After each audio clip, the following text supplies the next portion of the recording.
আপনারা জানেন যে আমরা দেখেছি গত 2 দিন যাবত এক ধরনের ভয়ের রাজত্ব কায়েম করার চেষ্টা করা হচ্ছে। আমরা মনে করি যে যেই পুলিশের মাধ্যমে এই যে বিভিন্ন জায়গায় রেডের নামে সাধারণ জনগণকেও এবং সাংবাদিকদের উপর হামলা হয়েছে, আপনাদের কয়েকজন সহকর্মীর উপর হামলা হয়েছে বলে আমরা জেনেছি। আমরা এই ঘটনার তীব্র নিন্দা জানাই।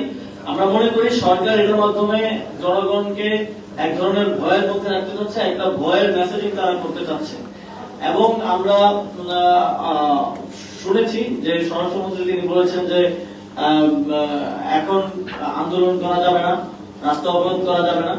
আমরা দেখছি যে অন্তর্বর্তীকালীন সরকারের সময় অনেক অযৌক্তিক এবং বিভিন্ন কারণে ছোটখাটো কারণে রাস্তা অবরোধ হয়েছে। আমরা সেটাকে অবশ্যই সমর্থন করি না এবং আমরা মনে করি যেহেতু একটি নতুন সরকার গঠন হয়েছে তাদেরকে তাদের কাজ করার ক্ষেত্রে এতটুকু সহযোগিতা জনগণের পক্ষ থেকে করা উচিত যে অকারণে অযোজিত ভাবে যাতে কেউ রাস্তা অবরোধ না করে। কিন্তু একই সাথে কারো যৌক্তিক দাবিতে আন্দোলন করার, ভয়েস রেজ করার, কথা বলার অধিকারকেও আমরা কোনোভাবেই যেন হ্যাম্পার না হয়, কথা বলার অধিকার বঞ্চিত না হন সেটা নিশ্চিত করাও আমাদের দায়িত্ব। এবং আমাদের সংবিধান দেশের প্রত্যেক নাগরিককে এই অধিকারটা দেয়।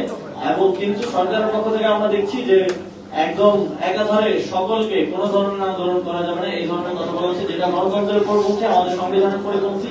এবং আমরা এই ধরনের অ্যাপ্রোচ আগে সরকারের সময় দেখেছি যে বিরোধী দলমত যে কোনো কিছু নিয়ে নামলেই দলমত নির্বিশেষে সেগুলোর উপর দমন পীড়ন চালানো হতো।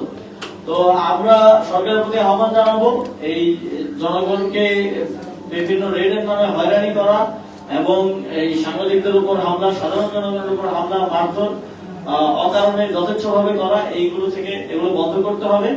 এবং আমরা জানি যে প্রত্যেকটি থানায় কিন্তু ইনফরমেশন আছে যে কারা মাদকের কারবারি করে, কারা চুরি করে, কারা ছিনতাই করে।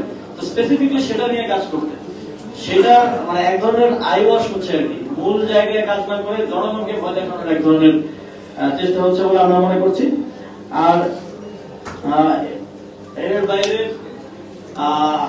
আমাদের নির্বাচন পরিচালনা কমিটি এই বিষয়ে বলেছেন। এই বিষয়ে আমরা জাতীয় নাগরিক পার্টি, আপনারা দেখেছেন যখন জাতীয় নির্বাচনেরও প্রার্থীতা মনোনয়ন দেওয়া হয় তখন আমরা শুধুমাত্র আমাদের দলীয় নেতা কর্মীদের বাইরেও যারা বিভিন্ন জায়গায় যোগ্য আছেন, জনপ্রতিনিধি হওয়ার যোগ্য আছেন এবং মানুষের জন্য কাজ করেছেন, কাজ করতে চান, অনেককে আমরা সুযোগ করে দেওয়ার চেষ্টা করছিলাম। এবারও আমাদের সেই অ্যাপ্রোচটা থাকবে। এবং আপনারা জানেন এবার আইন অনুযায়ী এই নির্বাচনে দলীয় মার্কা এবং দলীয় মনোনয়ন থাকবে না।